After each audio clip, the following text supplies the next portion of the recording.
Mga ka-BP, good morning sa inyo. Andito kami, alas 5 ng madaling araw. Pumunta ako ng Paho kasi meron Girl Scout. Mag-aalis sila ng bulaklak.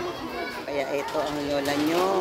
Aga-aga kong nagising para magbenta ng bulaklak sa mga bata. Lahat sila, ayan sila nakapila. Mga batang Girl Scout ng Paho Elementary School. Ayan, ang haba. Yun, tininaw nyo. Ang daming mga bata. Ayan, lahat sila ay nagbilihan ng bulaklak para ialay. Ayan, mga batang Tigapaho Elementary School. Magpaparada na sila mga ka-BP at papasok na sa school. Ayan.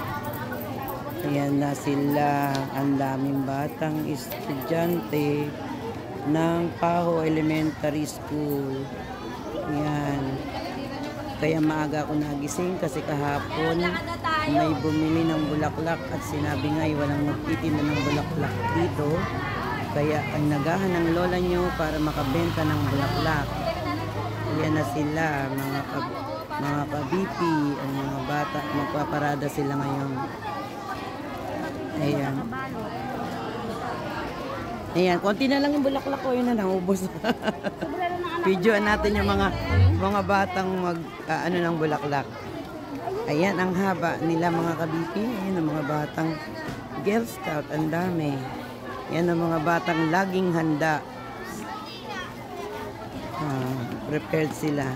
Aga din nilang gumising para pumasok sa school at magbihis ng uniforme ng Girl Scout.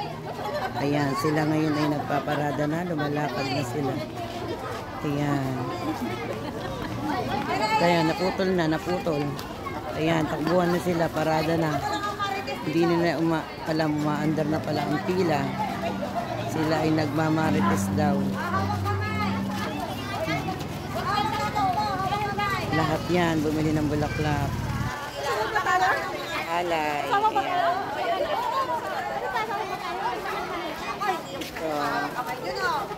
Okay, thank you guys. Bye-bye and see you on my next video. Bye-bye.